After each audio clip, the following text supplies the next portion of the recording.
वीर नायक विदर्भातील प्रत्येक बातम्या। महामानवाला विनम्र अभिवादन। नगर परिषद धामणगाव रेल्वे येथे भीमसागर उसळला। भारतीय घटनेचे शिल्पकार भारतरत्न डॉक्टर बाबासाहेब आंबेडकर यांच्या 67व्या महापरिवर्तन दिनानिमित्त त्यांना अभिवादन करण्यासाठी देशभरातून लाखो अनुयायी दादरच्या चैत्यभूमी येथे येतात। समाजसुधारक, अर्थतज्ञ, विचारवंत, राजकारणी आणि स्वतंत्र भारताचे पहिले कायदा मंत्री भीमराव रामजी आंबेडकर यांनी 6 डिसेंबर 1956 रोजी अखेरचा श्वास घेतला। त्यानंतर 6 डिसेंबर महापरिवर्तन दिनी भारतरत्न डॉक्टर बाबासाहेब आंबेडकर यांना अनुयायी तसेच सर्व समाजातील नागरिक विनम्र अभिवादन करण्याकरिता येतात।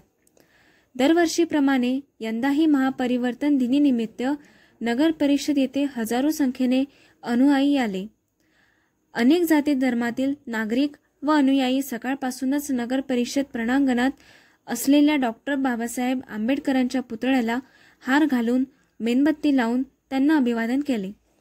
अनेक ठिकाणी दवाखान्यामध्ये रक्ताचा मोठा तुटवडा निर्माण होत असल्या कारणाने समाजसेवक अनिल वहिले, प्रवीण हेडवे व प्रशांत मोन, मोहोड सर, छंदक भाऊ, थूल सर, मनोहर सर, सचिन मोन, ज्योती पाटील, डॉक्टर पवन छटाले आणि रक्तदान समितीचे सर्व कार्यकर्ते व सहकारी यांनी सुरू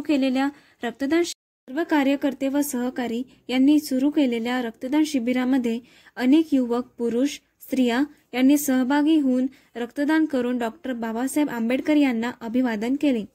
नगर परिषद कर्मचारी व अधिकारी यांनी सुद्धा रक्तदान करून डॉक्टर बाबासाहेब आंबेडकर यांना अभिवादन केले। यापूर्वी दत्तापूर पोलिसांनी बंदोबस्त लावला होता।